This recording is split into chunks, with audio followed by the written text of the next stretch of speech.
Oggi vi insegnerò a fare la falsa cucitura. Per farlo utilizzerò questo filato, Amore 160 di Borgo de Pazzi. La falsa cucitura è una tecnica che io utilizzo moltissimo per rinforzare i fianchi dei maglioni.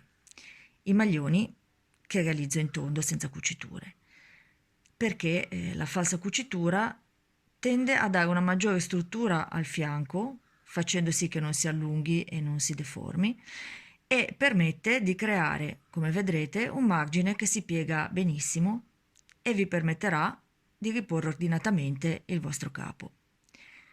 Come si esegue?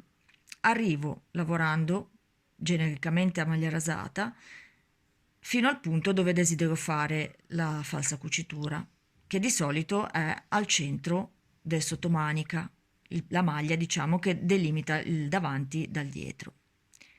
Per farlo ho bisogno di un uncinetto e di una spilla da balia o segnamaglie apribile. Con il nostro segnamaglie apribile vado a segnare la maglia prima del mio sottomanica, oppure se sto lavorando dal verso opposto, la maglia prima del bordo, come in questo caso. Poi faccio cadere dal ferro la maglia che ho segnato e la disfo, la faccio cadere giù fino in fondo.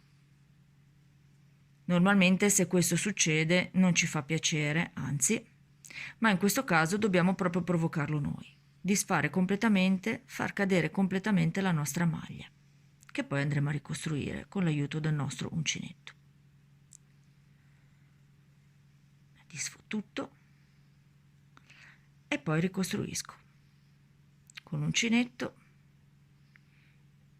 prendo la maglia da ricostruire e poi 2 fili di quelli che ho appena disfatto e inizio la ricostruzione della maglia, prima con 2 fili, poi con un filo solo e tiro su.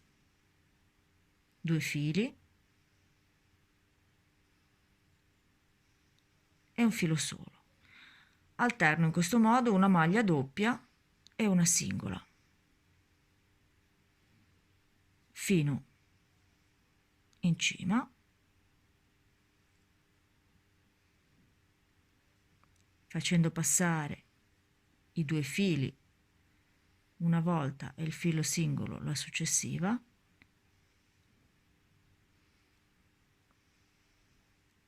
fino a ricostruire tutta la maglia che avevamo fatto cadere e la rimetto sul ferro. Ora vedete che ho delle maglie leggermente allungate e una linea che si piega perfettamente in questo modo. Così. Se provo a tirare, il maglione in questo punto ha più struttura che in questo. Si deforma meno e questo lo rinforzerà moltissimo.